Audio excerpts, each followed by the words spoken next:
Before the wedding, you must sign over all your property to my son. That means both the business and the house. It's a family tradition, said the mother-in-law-to-be, and the groom held out documents for Faith to sign. But their faces changed dramatically when Faith showed them something else entirely. The alarm clock woke Faith at 5 a.m. as usual. Even on Saturday, she didn't allow herself to break her daily routine. It was a habit developed over years when every minute counted. The 33-year-old owner of a small but successful chain of optical shops knew the value of time all too well. The apartment was cool. October this year had turned out cold. Faith threw on a warm robe and first thing put the kettle on. While the water boiled, she approached the window. The streets of the residential neighborhood were still asleep. Only occasionally did rare cars drive by. Her 12th floor apartment offered a beautiful view of the city, gradually awakening in the pre-dawn haze. Today is an important day, Faith reminded herself, sipping hot black tea without sugar. In 3 hours, she would meet Maxwell's mother for the first time. A slight nervousness crept into her heart, but Faith tried not to give in to it. After all, she was 33, not 18, to be trembling before meeting her future mother-in-law. She had met Maxwell 10 months ago at a medical equipment exhibition.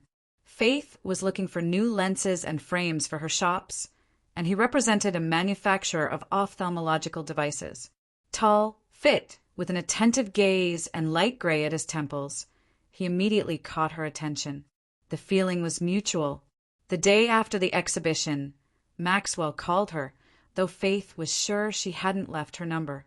"Corporate database, a wonderful thing," he joked then, inviting her to dinner. Their relationship developed rapidly. Maxwell was attentive, caring, an intelligent conversationalist. At 38, he had achieved much.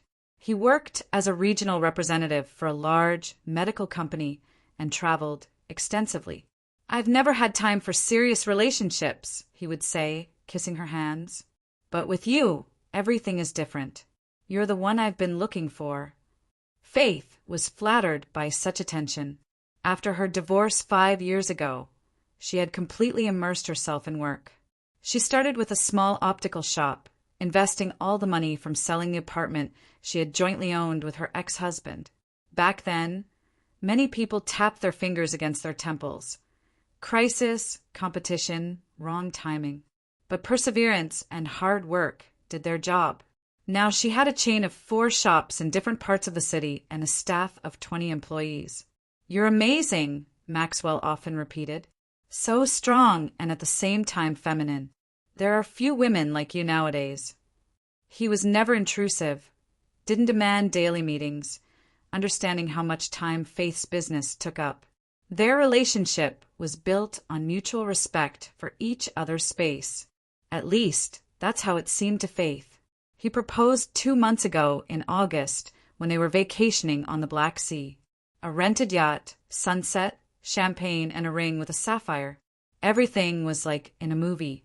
The word yes escaped Faith's lips before she could fully comprehend the seriousness of the decision. "Just let's not rush," she said then. "I have a lot of things going on with expanding the network. I'm planning to open a 5th shop in a new shopping center." "Of course, dear," Maxwell agreed. "But we shouldn't drag it out either. I want you to become my wife before the end of the year." They settled on November. Now, in mid-October, just over a month remained until the wedding, and they hadn't even met his mother yet. Maxwell explained this by her frequent trips. His mother, Irene Williams, taught at the university and often traveled to conferences. "She's constantly in motion," Maxwell said with pride. "At her age, many are already sitting on their pensions, but she's still working, writing books. A strong woman. You two will definitely find common ground." Faith hastily finished breakfast, took a shower, and spent a long time choosing what to wear. She settled on a strict pantsuit in a muted olive color and a white blouse. Classic was always a winning option for a first meeting. At the last moment, she decided to remove her pearl earrings, too formal, and replace them with small gold studs. The doorbell rang exactly at 8 o'clock. Maxwell, as always, was punctual. He looked her over with an admiring gaze. "You look stunning. Mom will be delighted." "I hope so," Faith smiled, trying to hide her nervousness. "Don't worry so much." Maxwell hugged her shoulders. "It's just lunch. Mom already loves you sight unseen. I've told her so much about you." Irene Williams lived in the old part of town, in an elegant pre-war building with high ceilings. The apartment fully corresponded to Faith's ideas about a professor's dwelling. Bookshelves from floor to ceiling, antique furniture, paintings in heavy frames. The lady of the house met them at the door. She was dressed in an impeccably fitting pantsuit in graphite color, which involuntarily reminded Faith of her own outfit. "Finally, I'll get to meet the girl who stole my son's heart." Irene smiled warmly, but her eyes remained studying. The beginning of lunch passed in a pleasant atmosphere. Irene turned out to be an excellent storyteller, humorously recounting her travels and teaching routine. Faith gradually relaxed, especially since her future mother-in-law showed sincere interest in her affairs. "Maxwell told me you have a chain of optical shops," Irene said, putting salad on her plate. "It's so inspiring. Not every woman is capable of creating a successful business." "Thank you, but it's nothing special," Faith replied modestly. "I just do what I love." "Don't be modest, dear," Maxwell interjected. "4 shops and soon a 5th will open. Mom, you should see how she works. She keeps everything under personal control." "That's right," Irene nodded approvingly. "Business requires attention to detail. How did you start if it's not a secret?" Faith briefly told the story of her business, trying not to delve into financial details. But Irene asked increasingly specific questions about equipment costs, rent, wholesale prices, and profit margins. "Mom's a financial genius," Maxwell explained with pride, seeing Faith's slight confusion. "She even helps me with reports, though I'm just a salaried employee." "I'm just interested," Irene smiled softly. "I've always admired entrepreneurs. Do you own the properties for the shops, or is everything rented?" "Mostly rented. But for the main office and warehouse, I recently purchased a small property," Faith answered, beginning to feel a strange awkwardness from these interrogations. "Excellent decision," Irene nodded. "Real estate is always a good investment. And where do you live now?" "In my own apartment in the East District." "Ah, I see. 3 bedrooms." "2 bedrooms, but it's enough for me." Faith involuntarily glanced at Maxwell, seeking support, but he seemed not to notice her discomfort.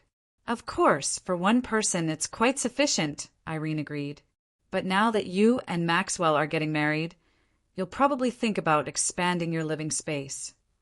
"We haven't discussed where we'll live yet," Faith honestly admitted. "Maxwell has a wonderful 2-bedroom apartment downtown," Irene continued. "But I think for a family you need something more spacious, especially if you're planning children." Faith felt herself blushing. She and Maxwell hadn't talked about children either, though both were open to having a child in the future. "I have a friend who works in real estate," Irene continued as if nothing had happened, putting more salad on Faith's plate, though she hadn't finished her previous portion. "I can introduce you. If you combine your apartments, you could buy a nice 3-bedroom or even a small house outside the city." "I think we're getting ahead of ourselves," Faith gently objected. "Let's get married first, and then we'll figure out domestic issues." Of course," Irene readily agreed. "I just want everything to be good for you two. You know, I'm so glad Maxwell finally met a serious, independent woman. He had an unsuccessful experience." She paused, casting a meaningful glance at her son. Maxwell tensed slightly but said nothing. "What kind of experience?" Faith couldn't help asking, though she usually didn't show curiosity about Maxwell's past. "Oh, nothing special." Irene waved it off. Just one girl turned out not to be what she seemed. She wanted too much, but had nothing to give. But let's leave that in the past. After the main course, baked salmon with vegetables, Irene suggested moving to the living room for coffee and dessert. Faith noted the elegance of the service. Porcelain cups, silver spoons, homemade cookies beautifully arranged on an antique plate. "You have a beautiful home," Faith praised sincerely. "Thank you. This apartment came to me from my parents," Irene said with pride. "I grew up here, and I'm happy I was able to preserve the family nest. Nowadays, so few people value traditions and the continuity of generations." Maxwell nodded in agreement, and Faith suddenly caught their glance, somehow strange, as if they were exchanging a secret signal. "Traditions are very strong in our family," Irene continued. "For example, we always support each other. When my husband started his company, I supported him with everything I could, and he did the same. It's the same with Maxwell. We always take care of each other." Faith listened with interest. About Irene's husband, she knew only that he had passed away about 10 years ago. Maxwell rarely mentioned him, only noting that his father had been strict but fair. "What did your husband do?" Faith asked. "He had a construction company," Irene answered with slight sadness. "Not very large, but stable. After his death, I couldn't keep going. After all, it's difficult for a woman in that business. I had to sell it, though at a significant loss in price. It was a difficult period." She elegantly dabbed the corners of her eyes with a napkin. Maxwell approached and hugged his mother's shoulders. "Mom took Dad's death very hard," he explained to Faith. "They were an ideal couple. 30 years together, soul to soul. You know what helped me get through that period?" Irene suddenly brightened. "Work and support from loved ones. I had just defended my doctoral dissertation then and received a professorship. I always tell my students, it doesn't matter how much money you have. What matters is having something that inspires you." Faith nodded in agreement. This thought resonated with her. "Tell me more about your chain of shops." Irene returned to the topic that interested her. "How is the business structure set up?" And again came the barrage of questions about legal form, tax system, and expansion plans. Faith answered more, and more briefly, feeling growing discomfort. For casual conversation, the topic was going too deep into the specifics of her business. "Mom is very interested in economics," Maxwell noted, as if apologizing. "She even teaches a course on financial planning." "Yes, it's my passion," Irene confirmed. "And I always admire people who don't just work for someone else, but create something of their own. By the way, dear Faith, you probably use some tax optimization schemes. It's common practice for small businesses these days." Faith thought she saw a predatory gleam in her future mother-in-law's eyes, but she immediately dismissed this thought as absurd. "I prefer to conduct business absolutely transparently," she answered firmly. "Perhaps it's not the most profitable approach in terms of immediate profit, but in the long run it pays off." "Wise," Irene nodded, but Faith heard something like disappointment in her tone. After coffee, Maxwell offered to help his mother with the dishes, leaving Faith alone in the living room. She took the opportunity to look around. The bookshelves were impressive, from classics to modern research on economics and finance. On one of the shelves stood photographs in frames. Young Irene with a stern-looking man, apparently her husband. Maxwell in a graduation suit. Family photos against resort landscapes. Faith's attention was drawn to one particular photo. Maxwell was hugging an attractive blonde against the backdrop of a yacht, very similar to the one where he had proposed to Faith. They looked happy, like a real couple. Faith picked up the frame, trying to make out the girl's face. "Ah, you found our family gallery," came Irene's voice from behind. Faith startled and quickly put the photo back. "I'm sorry, I was just—" "It's quite all right, dear," Irene smiled. "That's natural curiosity. In that photo, Maxwell is with his ex-girlfriend Olivia. They dated for about a year, but it didn't work out. She was a specific kind of person." At that moment, Maxwell returned to the living room, and his expression changed when he saw the photo in his mother's hands. For a split second, Faith thought she saw fear in his eyes. Mom, why did you get out these old pictures? Irritation sounded in his voice. I didn't get them out, dear, Irene calmly objected. They've always stood here. Faith was just interested. It's not that important, Faith hastened to intervene, feeling the growing tension. Everyone has a past. Exactly, Maxwell agreed, quickly taking the photo and placing it on the shelf facing away. Let's not talk about the past. We have a wonderful future ahead of us. Of course, Irene smiled again. And since we're talking about the future, allow me to ask, dear Faith, how do you plan to organize your life after the wedding? Business takes a lot of time, but marriage also requires attention. I think Maxwell and I will discuss this together and find a balance, Faith answered diplomatically. Undoubtedly, Irene nodded. But, I've observed many marriages in my life, and the strongest are those where there's no division into mine and yours, where everything is shared, joys, difficulties, and of course, property. She said this in such a casual tone that Faith didn't immediately catch the subtext. What do you mean?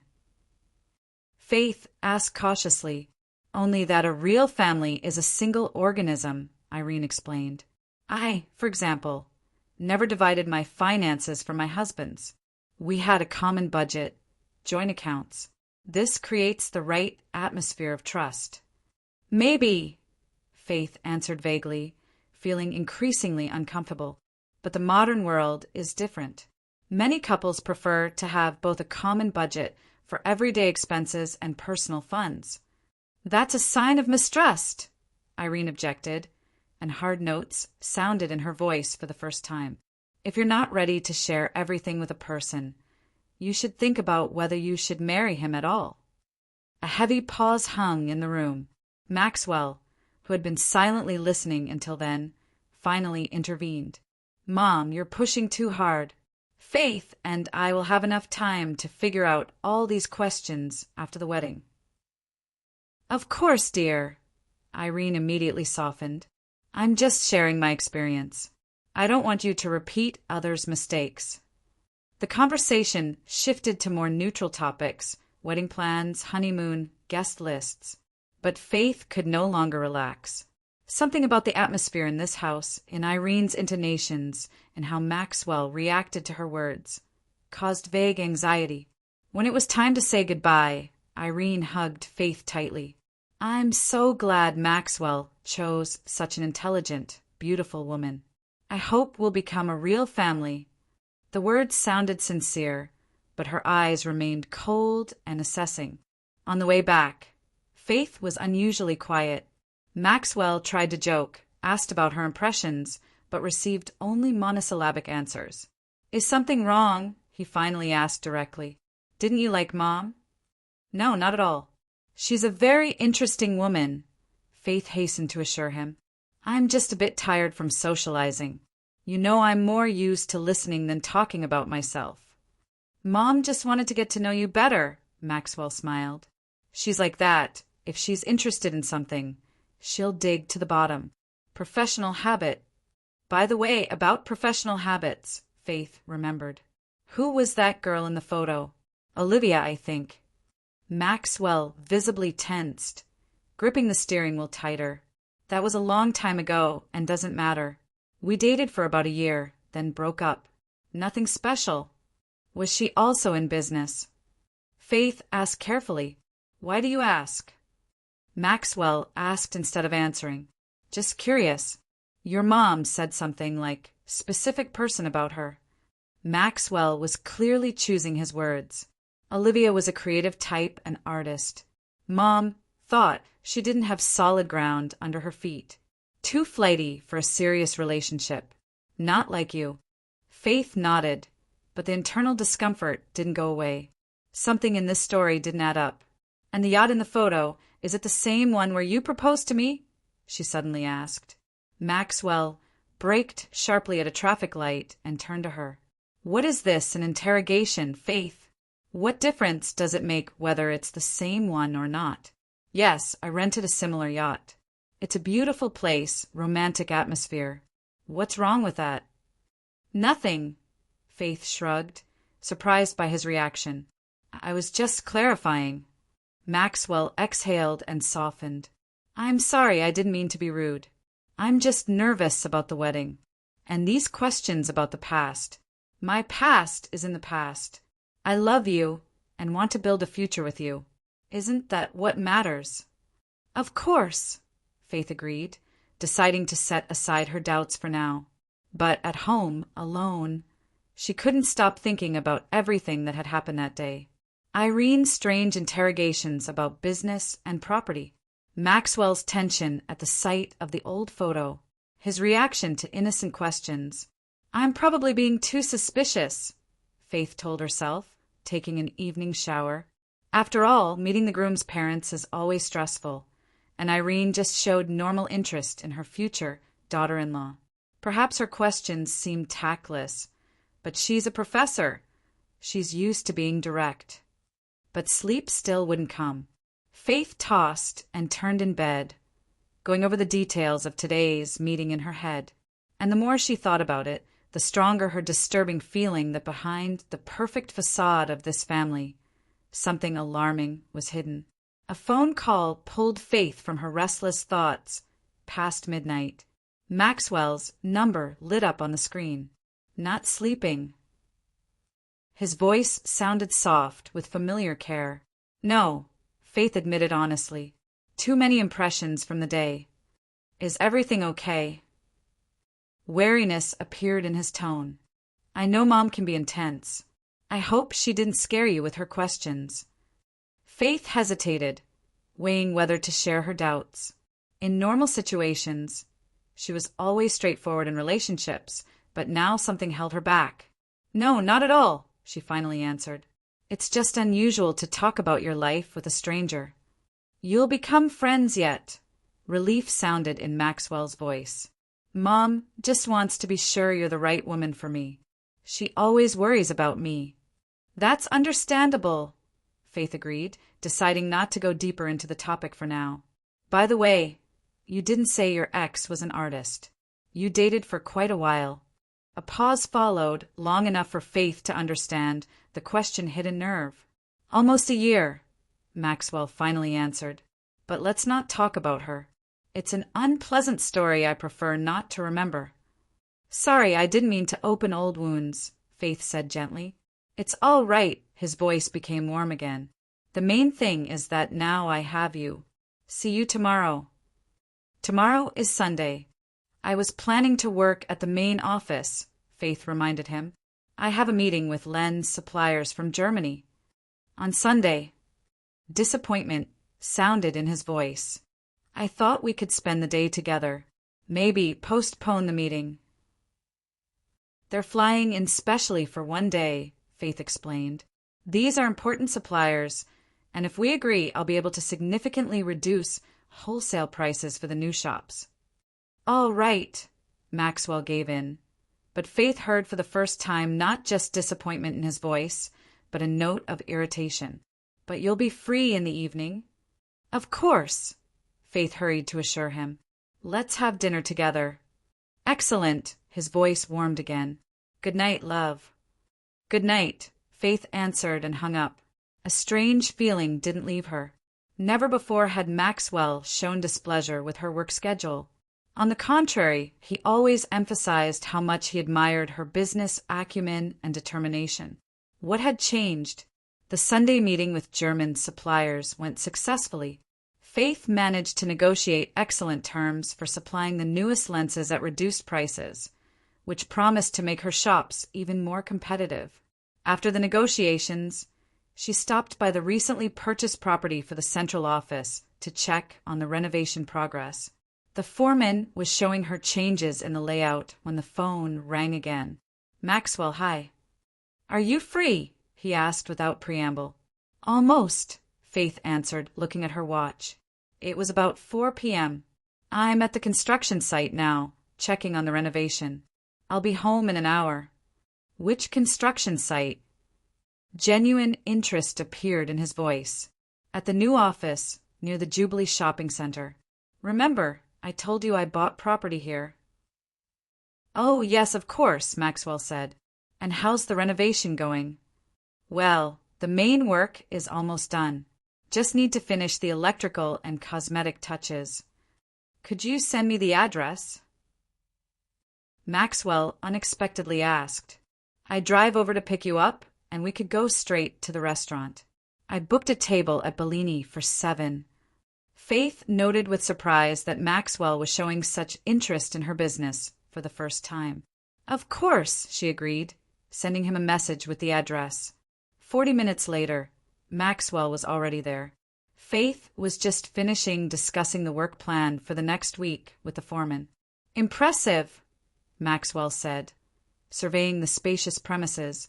Where will your office be? Faith showed him the far room with large windows. Here, there's a view of the park, lots of light. An ideal workspace. And how much did you pay for all this magnificence?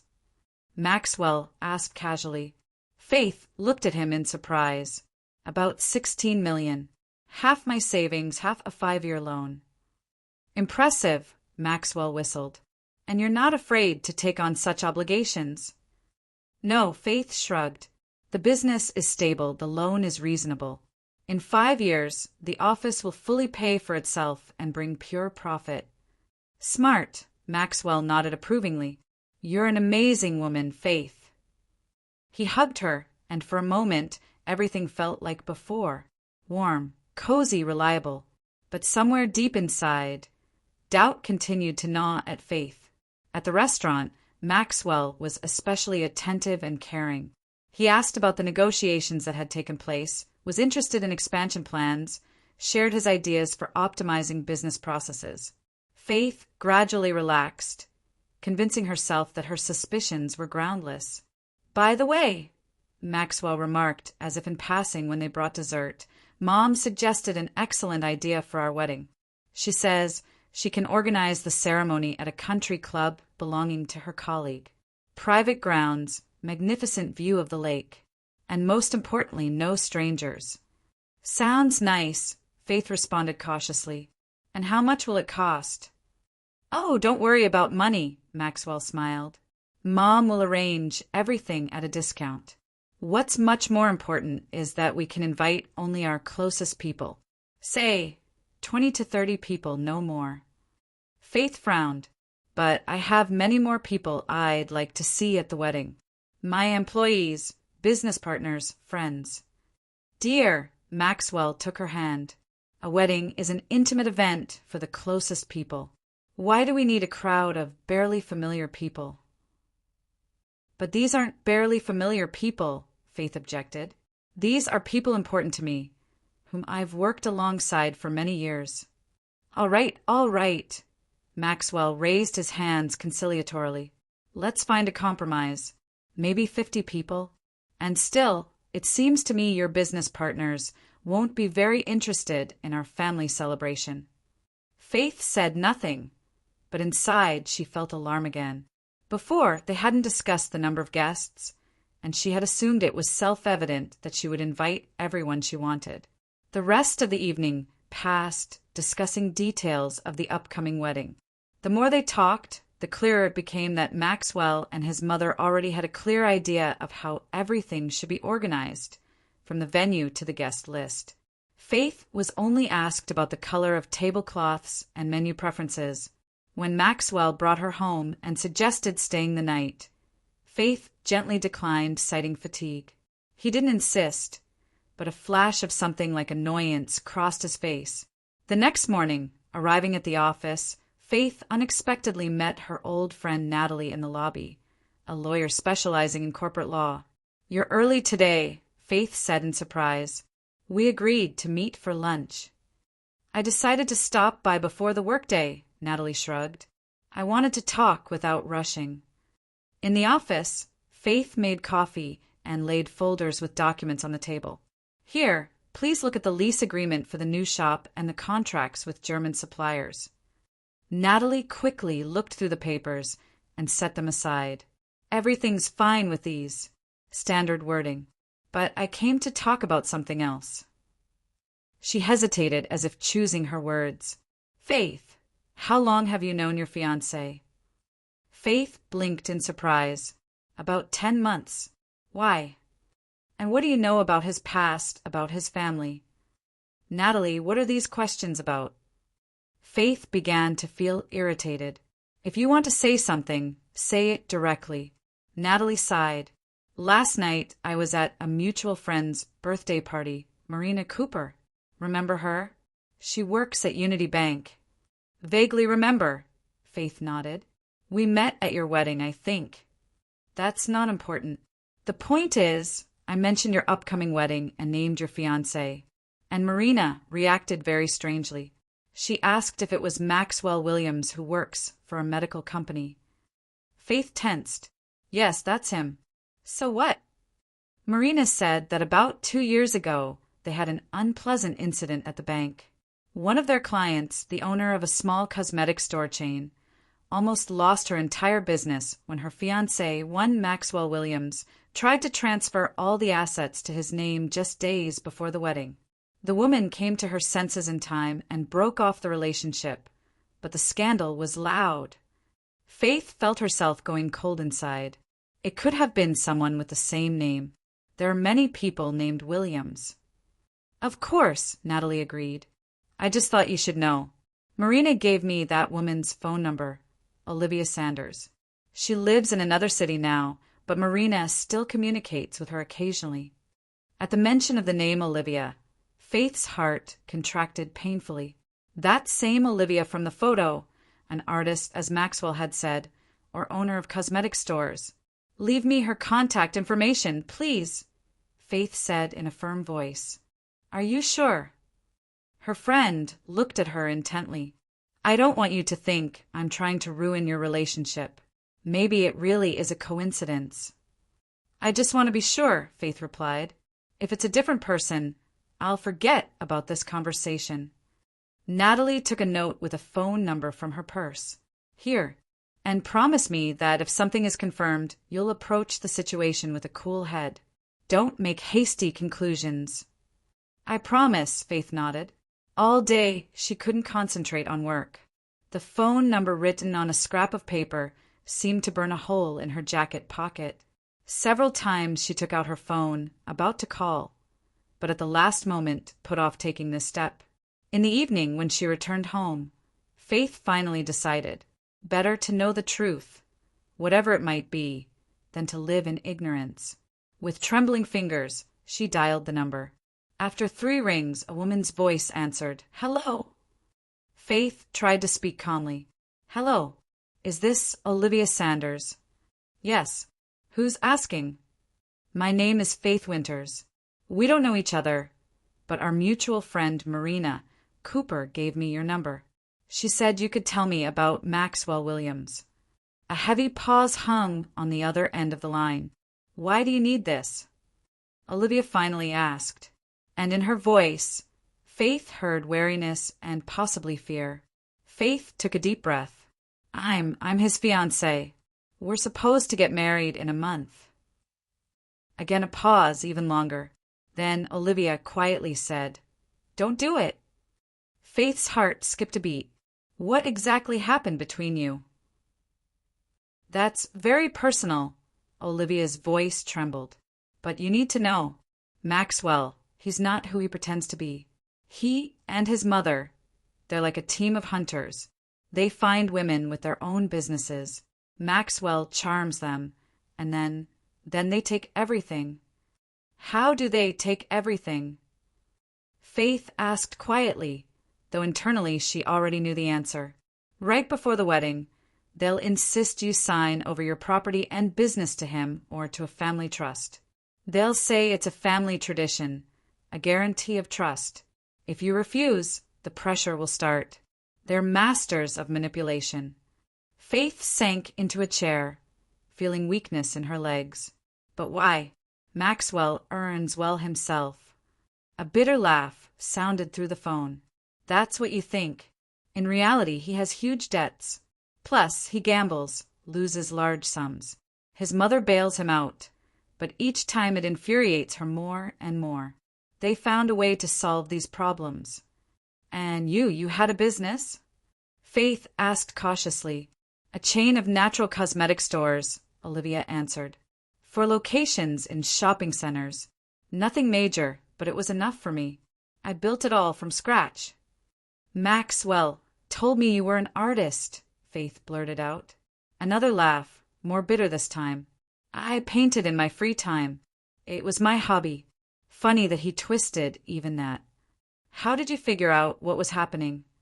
Faith asked, gripping the phone so hard her fingers went white. By accident. A week before the wedding, I stopped by Irene's place without warning. I wanted to surprise her, brought her a painting I had created especially for her. The door was ajar, and I heard their conversation. They were discussing how they would dispose of my stores after I signed them over to Maxwell. Irene said they needed to sell everything immediately and invest the money in stocks, then divorce after a month or two so they wouldn't have to drag along this burden. Faith felt nausea rising in her throat. And what did you do? I ran, Olivia said simply. That same day, I packed my things and went to my parents in another city. Turned off my phone, deleted all social media. Started life with a clean slate. Did they try to find you? Oh, yes, weariness sounded in Olivia's voice. Maxwell wrote to my work email called Friends, even came to my parents' house. He said he loved me, that I had misunderstood everything, that it was his mother's fault and he had just given in to her influence. Standard manipulations to get their prey back. Faith was silent, digesting what she had heard. All of this sounded like the plot of a cheap detective novel, but it suspiciously accurately described the behavior of Maxwell and his mother. You're not the first and not the last, Olivia continued.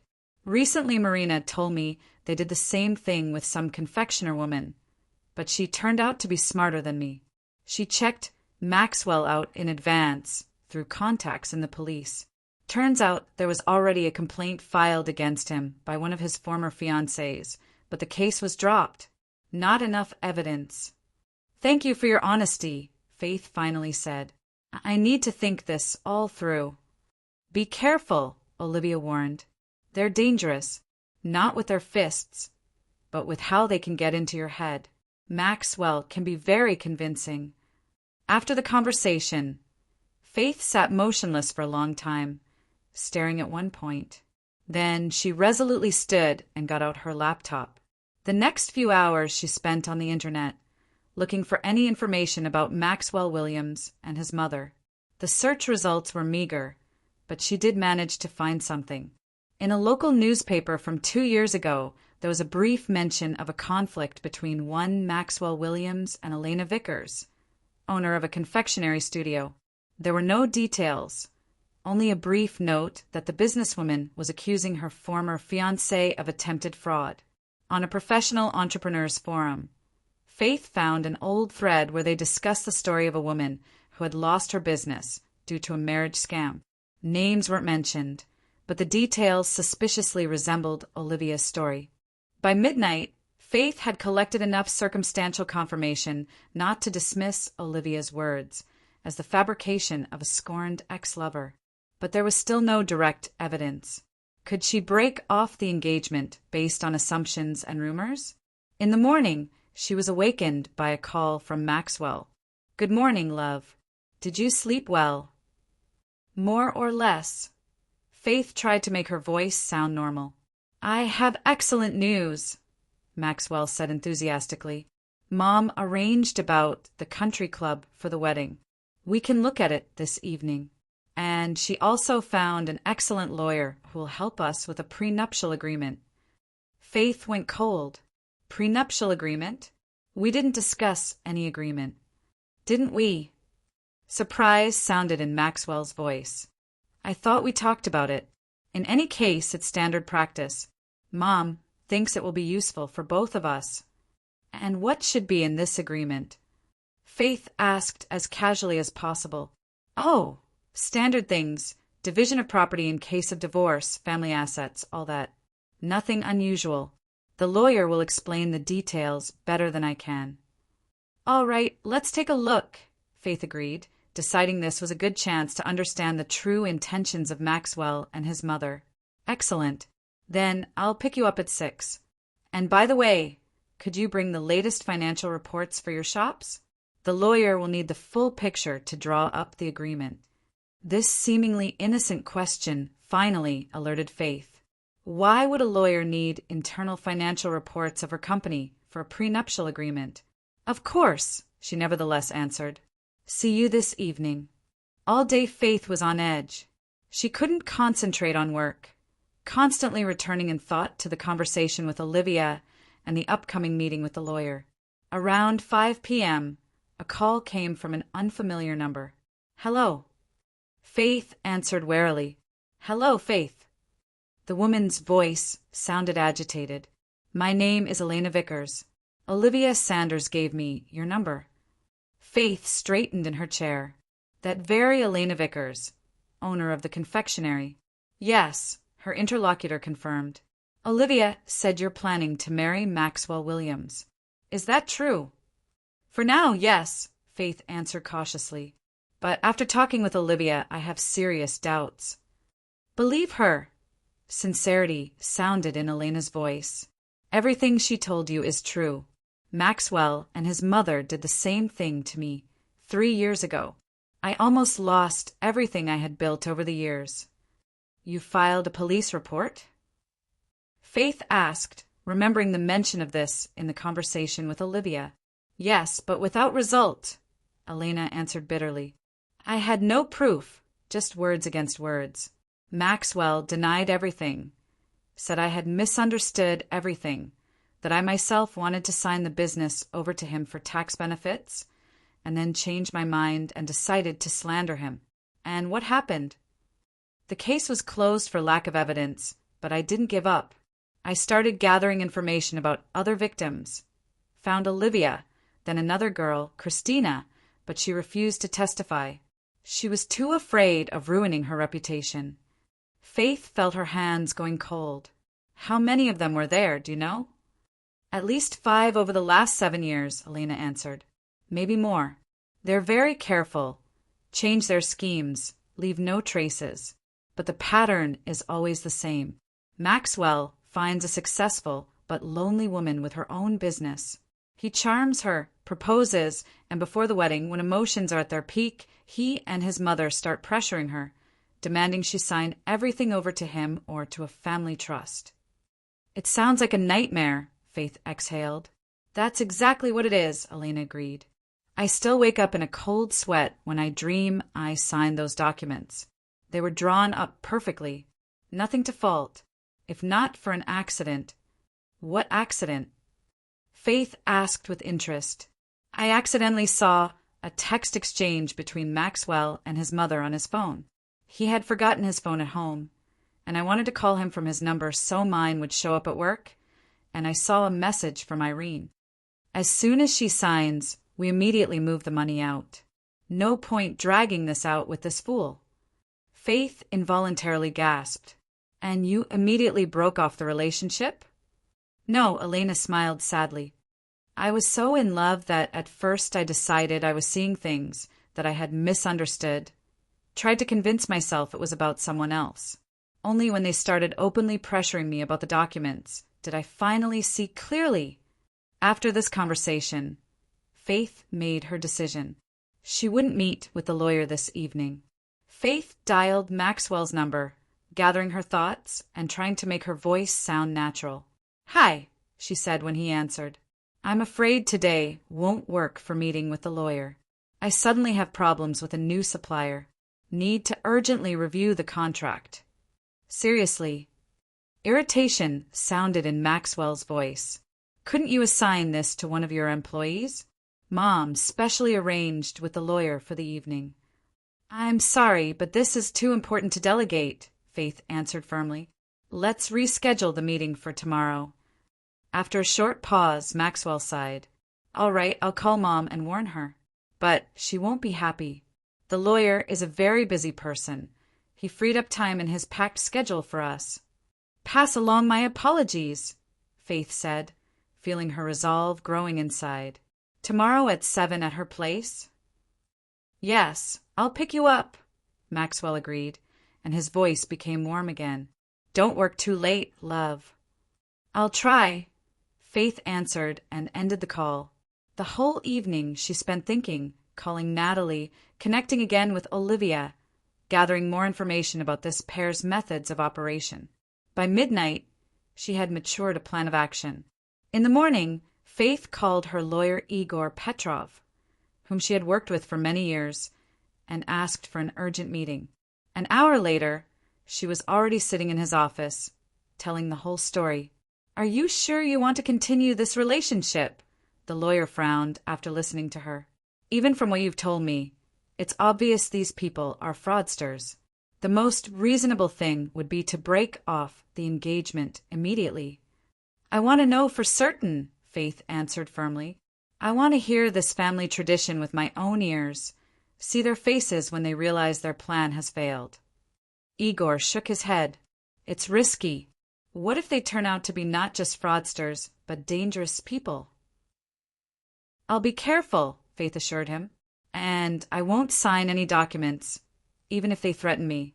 But if they really do try to force me to sign over my business or property, I'll need that evidence for a police report." "All right," the lawyer reluctantly agreed. "But let me prepare for the worst-case scenario. I'll draft documents protecting your assets from any encroachment, and just in case, I'll prepare a preliminary police report about attempted fraud." Faith smiled gratefully. "Thank you, Igor. And one more thing. I need a small hidden camera. I want to record our meeting." "Are you sure that's necessary?" The lawyer looked at her intently. "Absolutely," Faith nodded firmly. "If they try to pressure me, I'll need irrefutable proof."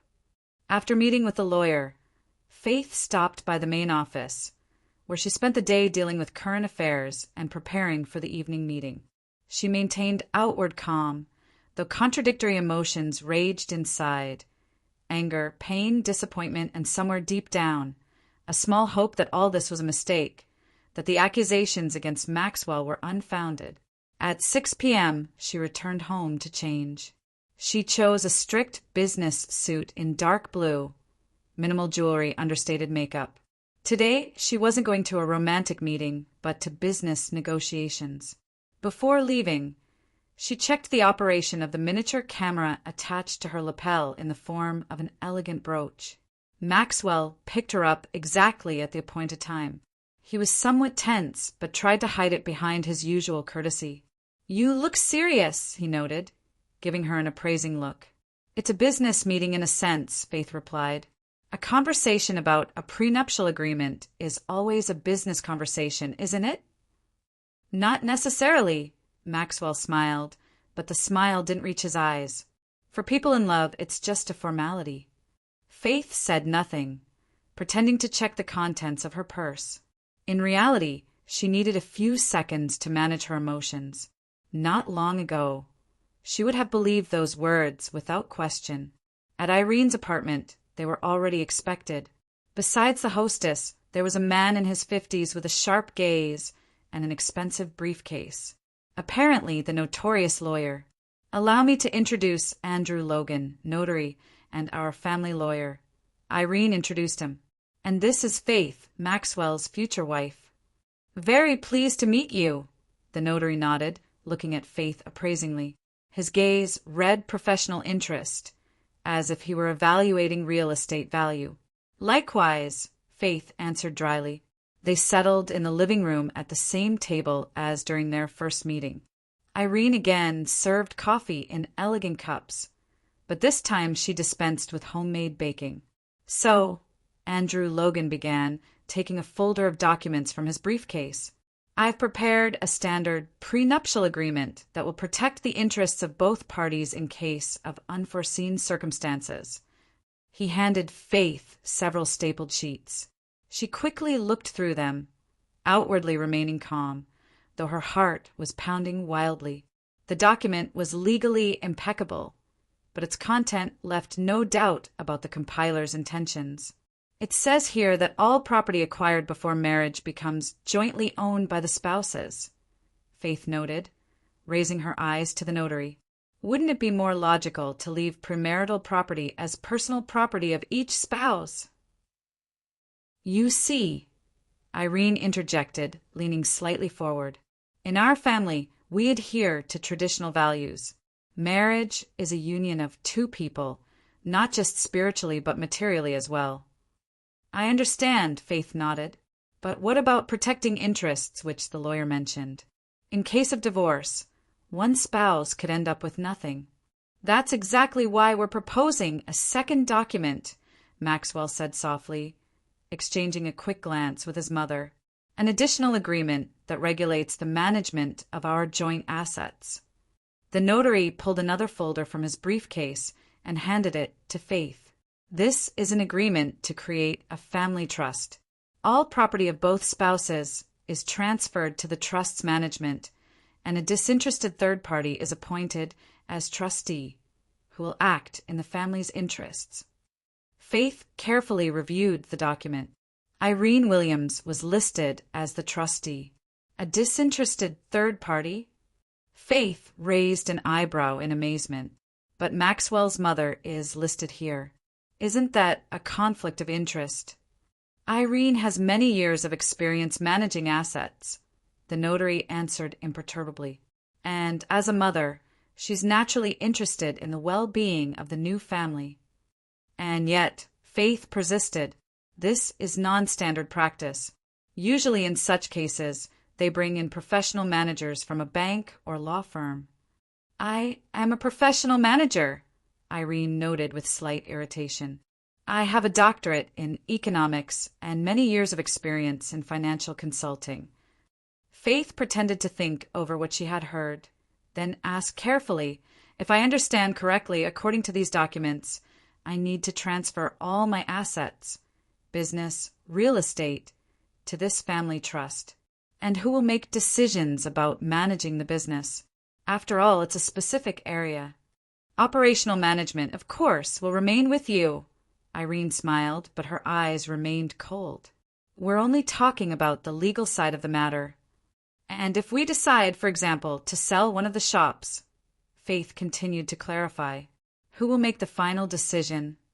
The family council, Maxwell interjected. We'll discuss everything together and come to a joint decision. But legally the decision will be made by the trustee, Faith noted, pointing to the corresponding clause in the document. An awkward pause hung in the air. Irene and Maxwell exchanged quick glances. It's just a formality, Irene finally said. Every family must have an arbiter who will help resolve contentious situations, especially at the beginning of married life, when spouses are still getting used to each other. Faith thoughtfully tapped her fingers on the documents, then raised her eyes to Maxwell. And your assets, they're also being transferred to the trust? Your apartment, savings, everything else. Of course, he quickly replied. Everything will be joint. But I don't see a list of your property in the documents, Faith noted, leafing through the pages. There's only a detailed inventory of my assets here. That's a supplementary appendix, the notary interjected. We'll prepare it later when we receive the complete list of Mr. Williams's property. But then why rush with my assets? Faith continued. Let's prepare all the documents simultaneously.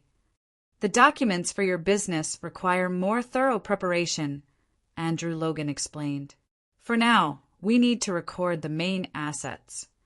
Darling, Maxwell took Faith's hand. This is just a formality. We're all doing this for our joint future.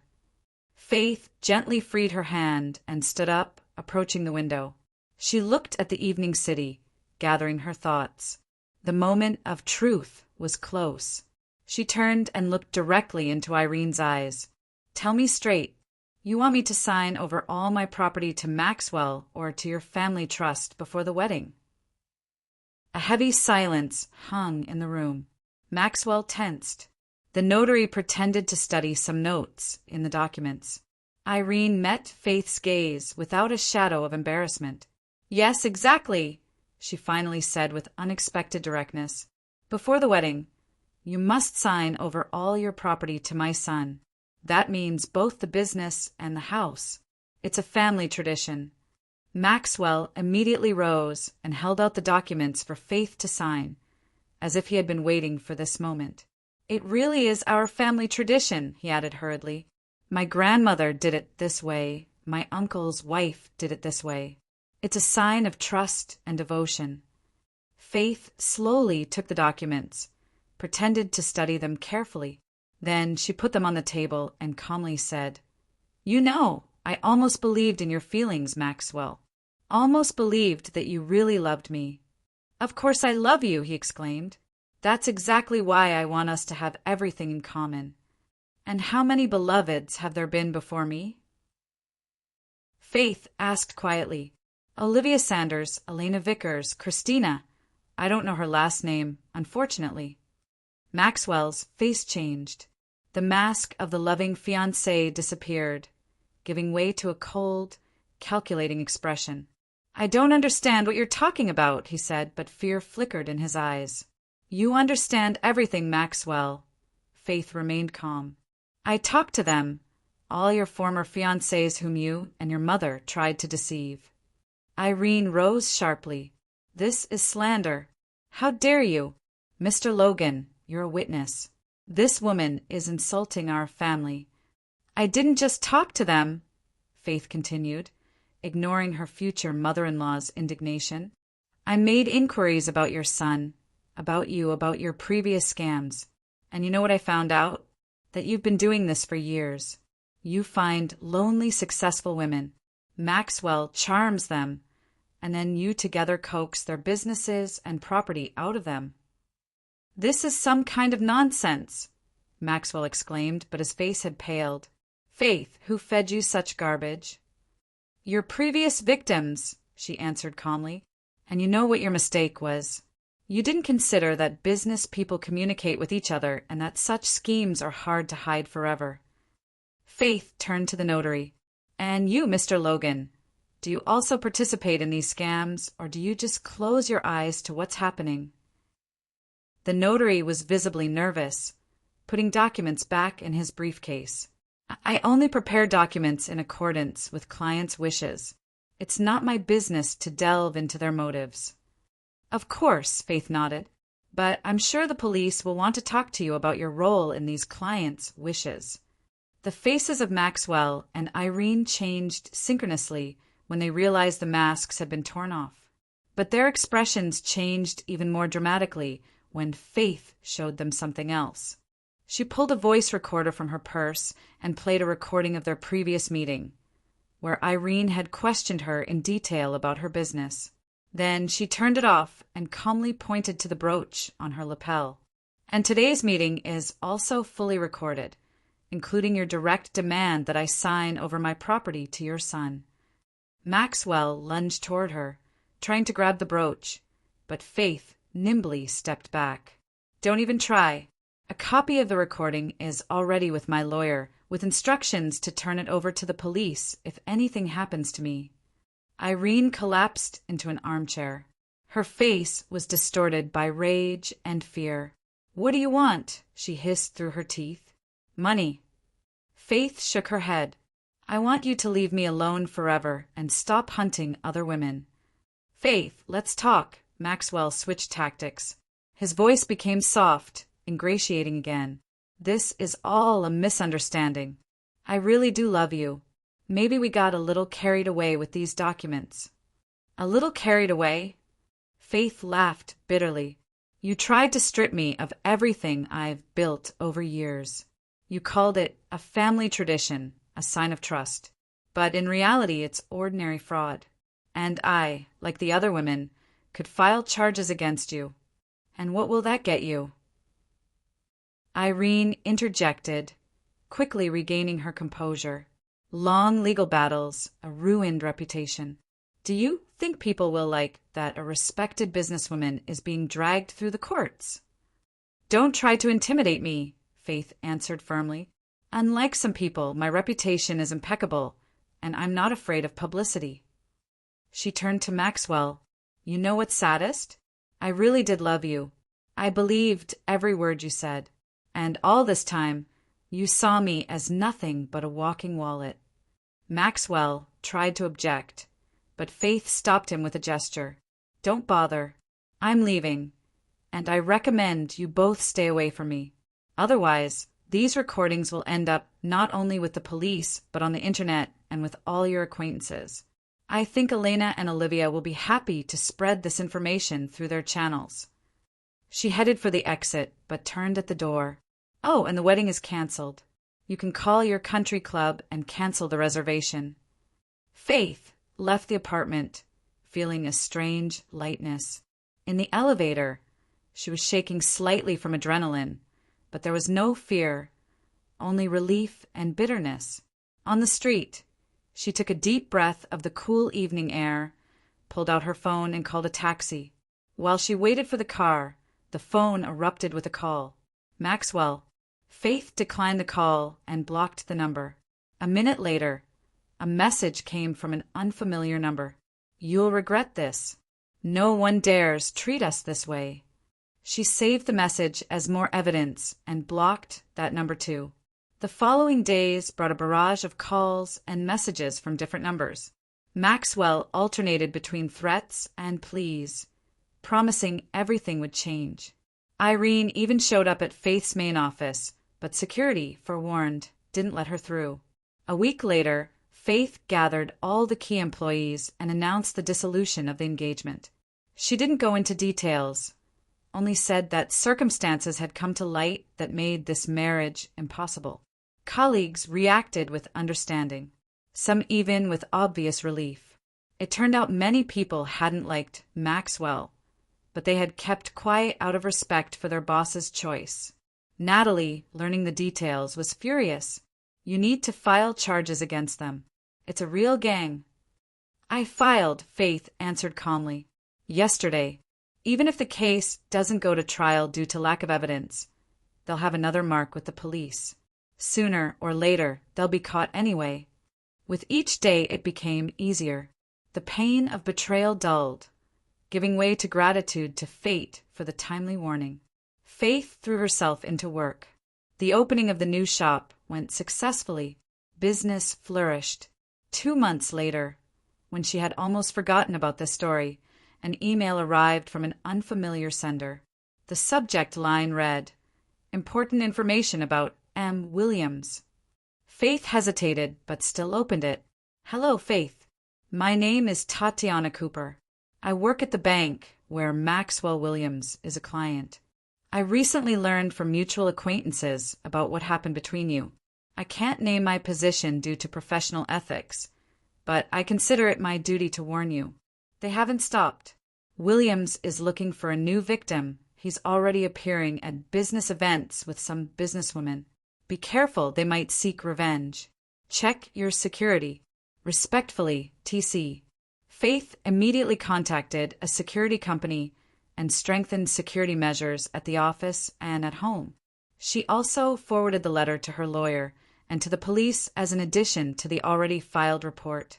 A week later, another anonymous letter arrived, this time with a photograph. It showed Maxwell in a restaurant with an elegant, middle-aged woman. Faith didn't know her, but the stranger looked wealthy and well-groomed. A typical target for fraudsters like the Williamses. After some hesitation, Faith made a decision. She couldn't watch as another woman was lured into the same trap. Finding out through mutual acquaintances the name of this lady, Inga Dorakova, owner of a chain of beauty salons, Faith asked for a meeting. Inga agreed reluctantly, obviously tense and suspicious. They met in a neutral place, a cozy cafe on the outskirts of town. "I appreciate your time, so I'll get straight to the point," Faith began. "You're seeing Maxwell Williams. It's your personal business, and I would never interfere if I didn't know how this could end." She briefly told her story, showed the evidence she had, recordings of conversations, screenshots of threats, a copy of the police report. Inga listened attentively. Her face gradually changed from distrust to shock and then to anger. "The bastard," she said when Faith finished. "He's already started asking about my business, inquiring about the company structure, and recently he suggested introducing me to his mother.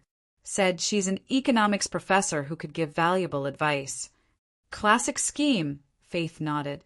Next will be a marriage proposal, and then the demand to sign everything over to him. Thank you for the warning. Inga firmly shook Faith's hand. I'll handle this. A few days later, Faith accidentally saw Maxwell in the shopping center. He walked with his head down, alone, without his usual confident posture. Noticing Faith, he froze for a moment, then tried to approach, but she resolutely turned and left. That evening, a call came from an unfamiliar number. Faith usually didn't answer such calls, but something made her accept this one. Hello, she said cautiously. Hello, Faith. I'm Andrew Logan. The man's voice sounded tired. I'm that notary who... I remember who you are, Faith interrupted him. What do I owe this call? I wanted to apologize, he said unexpectedly, and to warn you. Irene Williams. She's not someone you want to mess with. She's dangerous. What happened? Faith tensed. After you left, everything went downhill. Inga Dorokova not only broke up with Maxwell. She went to the police, provided some recordings of their conversations. The police reopened the old cases. They found 2 more victims, the notary continued. Now Irene and Maxwell are under investigation. I'm facing problems too as an accomplice, but I made a deal. I'm providing all the documents in exchange for leniency. Why are you calling me? Faith asked directly. Irene is convinced all her problems are because of you. She might try to take revenge. Be careful. And one more thing. I really do regret my participation in this. Hanging up, Faith immediately contacted her lawyer and told him about the call. He promised to discuss the situation with the police and strengthen security measures. 2 weeks later, the first publications appeared in the press about the Williams case. Wedding scammers, mother and son, deceived successful businesswomen. Series of marriage scams exposed in the city. Family business built on others' feelings. On the evening of the day the first article came out, Faith arrived home late. Going up in the elevator, she felt vague anxiety but attributed it to fatigue. Approaching the door, she noticed the lock was damaged. Faith immediately stepped back and called the police and security. The guards, who arrived within a few minutes, entered the apartment first. Inside was a real disaster. Overturned furniture, broken vases, torn books. On the wall in the living room, written in red paint, were the words, "You'll regret this." Police questioned neighbors and seized footage from cameras in the building. One of them captured Irene entering the building an hour before Faith arrived. This was the last straw. The woman was detained pending trial as a danger to witnesses. Maxwell managed to flee. Rumor had it he left the country, but there was a search out for him. The court proceedings lasted almost a year. New victims came forward. The Williamses' history turned out to be longer and darker than Faith had imagined. Over 10 years, they had deceived 7 women, 2 of whom had lost their entire businesses and property. Irene Williams was sentenced to 8 years in prison for large-scale fraud. Maxwell was declared internationally wanted. For Faith, life gradually improved. Her business flourished. The chain of shops expanded to 7 locations in the city. She became more careful in personal relationships, but didn't become bitter or lose faith in people. Sometimes on quiet evenings, she thought about how close she had come to the edge. What could have happened if she hadn't listened to her intuition, hadn't checked the information, hadn't shown firmness? The most important thing is to respect yourself and your achievements, she often repeated at meetings of the Women's Business Club she founded after the story. If someone demands you give them what you've built over years of hard work, calling it a tradition or a test of feelings, that's always a signal to run. True love doesn't require sacrifices or giving up yourself. One day, 3 years after those events, passing by a cafe downtown, she saw a hunched man at a far table. He was bent over a cup of coffee, aged and haggard. Faith immediately recognized Maxwell. Their eyes met for a moment, and she saw a mixture of fear and shame in his. Without saying a word, Faith turned away and walked on. This person no longer had power over her life. She had won her battle. She had preserved what she had created through her own labor, and, most importantly, she had preserved respect for herself. "Thank God we broke up," she thought, smiling at the spring sun. "Thank God I didn't marry that fraud." Such is the story.